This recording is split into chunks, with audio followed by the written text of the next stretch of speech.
What's going on, everyone? Austin John Plays here, and today I'm going to be going over how to get all of the new Pokemon in Pokemon Scarlet and Violet Teal Mask.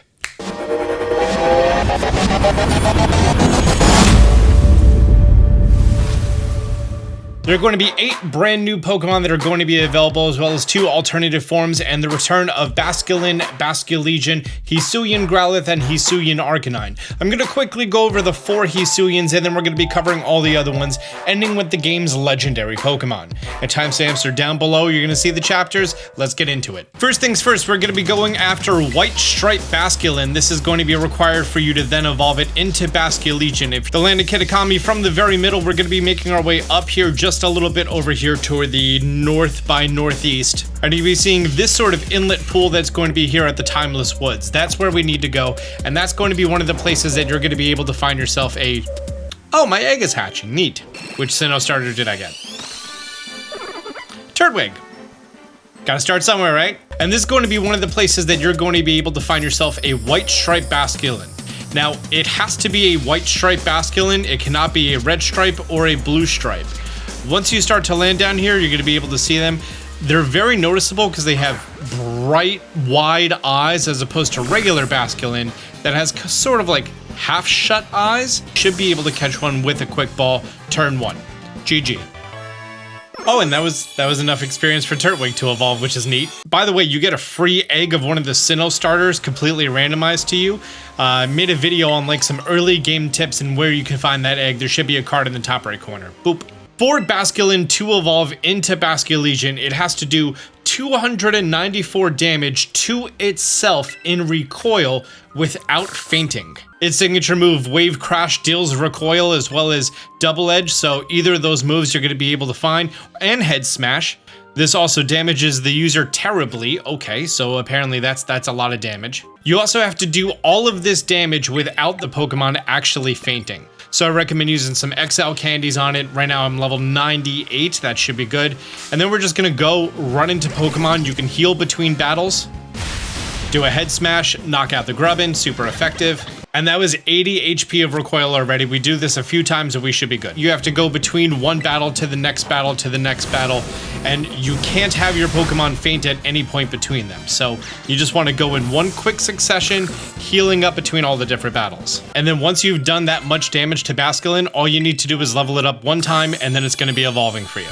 Now, Basculegion has a different form for male and female. I mean, like, they're visibly different and their stats are different, although it is just one Pokedex entry, so it's on you if you want to register both of them. Next up is going to be Applin's brand new evolution that's only going to be available with an item that you can obtain here in the Teal Mask. However, if you don't have this DLC, you can actually just be traded this item, and then once you're traded this item, you can use it on your Applin in order for Applin to evolve. In addition, you could use this on any Applin, one from Sword and Shield or one from this game. And all we have to do is make our way to the most southeastern point of the entire map. So here from Misui Town, you can see Kitakami Hall over here. Down to the southeast, you're going to be finding the Mossfell Confluence. Those are words. And you're going to be seeing just one little shed out here, middle of nowhere. Come over here to this one little shed, and you could buy a Syrupy apple. Applin's other evolution items are just regularly sold in other stores as far as the sweet apple and the tart apple. But here, using the Syrupy apple on this Applin, you can go ahead and get it to evolve. I'm also going to be evolving my shiny, because why not? Oh yeah, he's a caramel apple. I like that. Next, we're going to be taking a look at Sinistcha and Poltchageist. Here at Revelers Road, which is in between Masoi Town right before Kitakami Hall, you're going to be finding this small amount of bamboo trees. It's not going to show up too well, and if it's nighttime, you're also going to be having the spawn pool filled up with Phantom. So it's on you if you just kind of want to run around a little bit, maybe whip out your camp. Decided to do the trick to actually change their time of day. By the way, if you don't know how to change your time of day, the day cycle and the night cycle are both 30 minutes each. The dawn and dusk cycle are both 6 minutes each, and it's 72 minutes in total. So say, for example, it's the middle of the night, you want to hard save your game, close the game, go into the system settings, and then change the clock the appropriate forward amount, like 20 minutes or 30 minutes or however long it has to be for the in-game day-night cycle to progress to whatever time you want. If you don't make a sandwich in order to find this Pokemon, it's going to take a long time. The absolute most bare bones simple recipe in order to get yourself an encounter power for Ghost is going to be herb, sausage, and butter. That's it. Now, there are actually two different forms of Poltchageist, and it's only going to be noticeable by if you look at the very bottom underneath it. And this is so difficult to see, and that's going to be the difference between the artisanal, which is the real version, and the phony version. You could, if you wanted to, take the time and investigate underneath every single one of them, or you just run into all of them, throw quick balls. They're fairly easy to capture, and once the Pokemon is captured, it's going to have a large screen that lets you know if it's going to be a phony form or if it's going to be the Artisan form. Sorry, the counterfeit form, not the phony form. It took me about an hour and a half to get my first one, and I was lucky enough to save before it because the Pokemon does know the move Memento, which will knock itself out. You can use Chandelure, who has the move Imprison as well as Memento to make sure that it can't knock itself out, or just, you know, save in front of it. Fairly high capture rate. For the items you need for this Pokemon to evolve, here in the Paradise Barrens located at the most top left of the map, you're going to be seeing this big circle and then this smaller circle down here. This is where the third of 3 different signs is going to be as part of the main quest. And from this sign, if you look over to the side, you're going to be seeing a cave in here. Over here in this cave at the very end, this is going to be the Unremarkable Teacup, which is used for Unremarkable Poltchageist, which is used for the phony, non-authentic version. Whatever they're calling it. These two Pokemon have messed me up so much between switching the order. And if you need to get yourself the item for the Remarkable version, here in the Timeless Woods, if you make your way all the way to the bottom left-ish corner, you're going to be finding a Snorlax at the entranceway to a cave. Let's see if we could get the behind shot. Yep, sure can. Nice.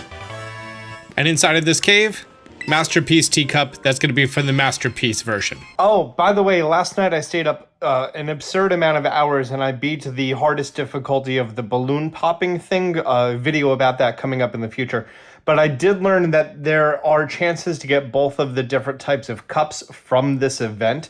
The Masterpiece Cup is about 4%. It's very rare. And then the non-Masterpiece Cup, the phony cup, whatever it's called, I think it's about a 20% chance. Let's just call it uncommon. So you can get both of these teacups from the balloon popping events. And depending on which version you have, it's either going to be evolving with the Unremarkable Teacup or the Masterpiece Teacup. The Unremarkable Teacup is obviously for the Unremarkable one, and the Masterpiece Teacup is going to be for the Artisan one to become the Masterpiece version. It's estimated that these Pokemon are following the same as Sinistcha and Poltchageist of being 1 in 100, which means that yes, if you wanted to shiny hunt this Pokemon, you're looking at 1 out of 409,600 for base odds. In order for you to start the quest line with Bloodmoon Ursaluna, you have to have 150 species of Pokemon caught in the Kitakami Pokedex.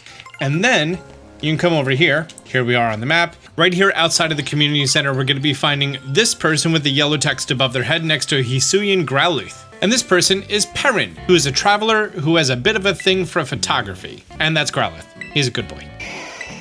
And she's going to say to you, come and speak to her after registering 150 Pokemon in the Pokedex. Before you could continue, you're going to have to battle her. After that battle, she's going to say that she thinks that you could hold your own against the Bloodmoon Beast. This Ursaluna used to live in my homeland way back when people still called the region Hisui. Finally following Perrin to the final location that she needs you inside of the Timeless Woods, she's going to be taking a picture of a Poliwhirl. You get a really cool picture of Bloodmoon Ursaluna from afar looking like a total zombie. Kind of love that. We're starting to disrupt this Ariados who's just gonna come and attack us.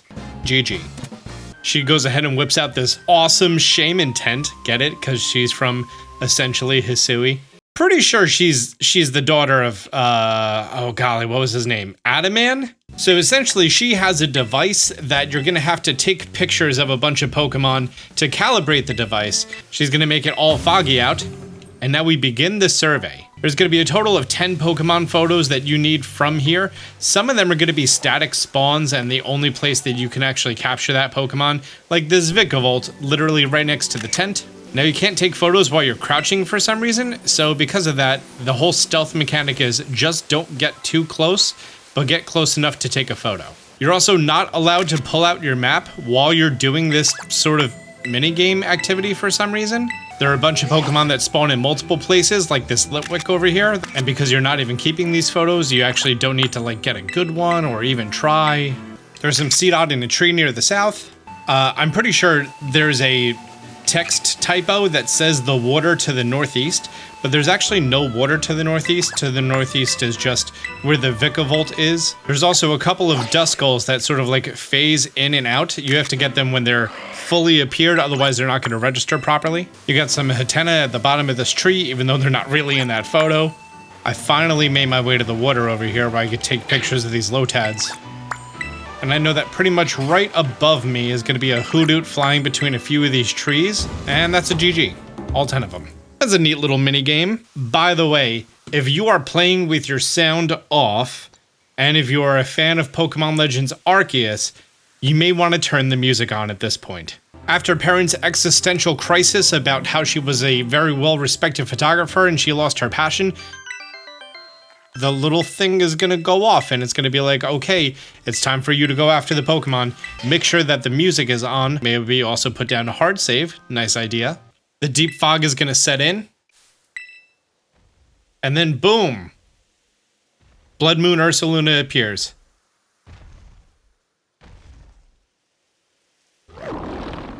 I was expecting much more of a roar than a sort of wiggle sound. Bloodmoon Ursaluna does look pretty cool. Oh, you disrupted it with the flash and now it's going to attack you because, you know, it's a giant half-dead bear. Oh, this is why I talked about the music.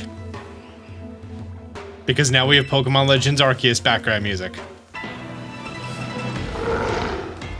Anyways, Bloodmoon Ursaluna is going to be a normal and ground type, just like regular Ursaluna. And as opposed to regular Ursaluna, who's a very powerful physical attacker, this Ursaluna is a very powerful special attacker. And this one's just going off taking photos of the battle. All you have to do is defeat Ursaluna. You can't actually catch it right now. And then after the entire battle is now complete, you now have your option to catch Ursaluna in whatever ball that you would like. And you know what? I think I'm gonna do the Dream Ball because it has a little moon on it. Oh wait, no, the Moon Ball. That makes way more sense. Even the complete battle music was there. After completing the entire Bloodmoon Ursaluna questline, you could come over here, speak with Perrin again. She's in the middle of town. She even has a quest marker on her. You're going to be getting a different Hisuian Growlithe, not the one that's right there. You're going to be getting the little brother of the two, which maybe is also a callback to Pokemon Legends Arceus, if these are the two Growlithe that were the children of the frenzied noble Hisuian Arcanine. I don't actually know. How long can Pokemon live for? Oh, and you get a choice scarf, so that's cool. This Growlithe of mine has a younger brother that really loves battling. I think he'll do a better job of raising it good and strong. And you got a Growlithe from Perrin. This Growlithe is going to be 3 max IVs, which is pretty neat. And Hisuian Growlithe is one of the very, very many Pokemon that are going to be evolving using a specific item. In particular, this one is just a Firestone. Easy enough, you can buy those right in Iono's town of Lavencia, right next to the Pokemon Center, and GG easy. I think I clipped into the wall. Oh, there we go. I can pan right now. All that leaves is the 4 remaining Pokemon, which are all legendary Pokemon. First is going to be Ogerpon. You're going to be getting Ogerpon after a pretty fun battle that's a little story heavy, so I'm not going to be covering it here, but it is essentially the end of the story. So whatever it says that you got to do story-wise, just continue with that. You're going to get yourself Ogerpon, and in your other items, you're going to be getting the 3 masks that it can wear. Now, unfortunately, those are held items. If they were key items to change form, Ogerpon would have a lot more use and utility. Also, because it's required to hold those items, they are not boxable Pokemon home variants, so you only need one to go for a full living form dex. After you have Ogerpon and after you see the end of the story, including where it says to be continued on screen, then and only then can you do this. We're going to be going and getting Munkidory. So over here at the very bottom left of the entire map, right here's the Loyalty Plaza. We're just going to be heading down here. This is the same location in which you battled this Pokemon when it was in its Titan form. I know it's not actually called the Titan form, but it's essentially the Titan form. I'm going to be bringing Tatsugiri and then Breloom as my false swiper. You ready for a secret though? King Gambit, well, the entire Bisharp line is Dark and Steel. Munkidory's only moves are going to be Psychic and Poison, so you resist every single one of its attacks. You can bring a level 1 Bisharp and it will not be able to defeat it until, you know, it starts struggling itself, but at that point you have bigger problems. Make sure you put down a hard save before you do these battles, because every single time that I cover legendary Pokemon, someone says, hey, what do I do if I knock it out? And the answer is always probably you're going to be able to recapture it after a certain amount of time passes, except that never happens to me, so I'm never able to test that, so I just assume that's what happens.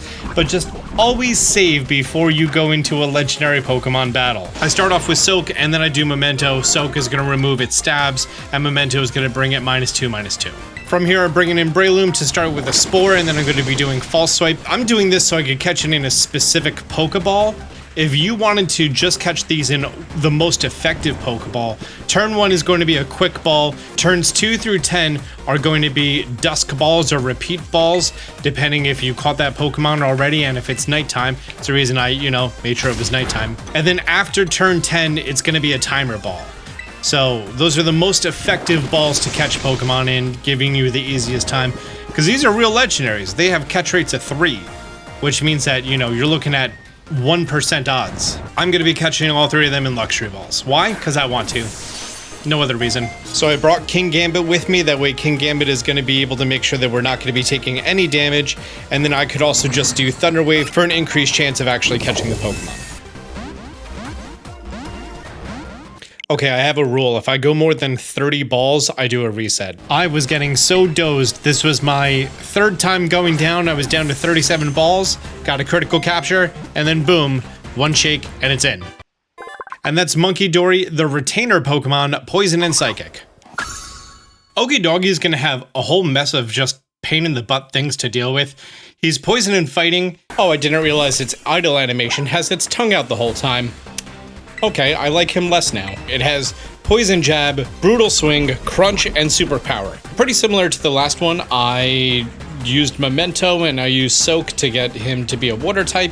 I brought out King Gambit to paralyze him. I used Breloom and bring him down to 1 health. The good news is he keeps doing Superpower, which is lowering his attack. So every time that he does that move, it just gets weaker and weaker. And I'm not exactly too sure why I picked Lucario to be my, my stand-in Pokemon, but I did. So, we'll see how well that goes. Oh, it goes great. And because we're a Steel type, we're not going to get poisoned by his ability, so we should be fine. If you can tell, it's been a while. Almost done with my 3rd set here. Okay, that one took 41 minutes. 41 minutes, but we got him in a Luxury Ball. That's the important part.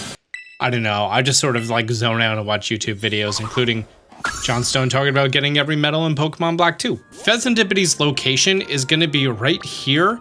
For reference, here is going to be the Kitakami Hall, and then directly north of that on this level right here, this is where you need to go. There is a pathway from right here, and then you go inside of the cave and then down, or you just go on the outside and then, just chilling right there. Fezandipiti's moveset is gonna be pretty weird because it has Swagger and Flatter, which increase our attack and special attack while confusing us. It has Beat Up, which is gonna do no damage, and it has Roost. And I'm pretty sure Roost only has 5 PP this generation. So first turn, I wanna do Thunder Wave, that way we get the Paralyze on it. I was mostly doing the Soak to prevent the stab, But honestly, I don't think we really need it for this one because it only has beat up and it's only going to hit one time. And I think beat up is a power of what, 20? You know, our biggest threat is hitting ourself in confusion and also being able to bring its health back down to 1 every time that it does roost. Although, you know, oh, just like this. Yeah, we hurt ourselves pretty good. A lot more than she hurts us. Sorry, he. Huh, I didn't realize that these legendary Pokemon were gendered. That's uncommon. Oh, this one took like no time at all. This one was like 3 minutes. And that's Fezandipiti. And there you go. That is going to be all of the Pokemon that are brand new to this game. And there you go. That's all of the brand new Pokemon in Pokemon Scarlet and Violet DLC Part 1, the Teal Mask. I hope you found this helpful. If you did, do me a favor, hit the thumbs up button down below. If you're new to the channel, be sure to subscribe, turn on notifications. Until next time, Austin John out.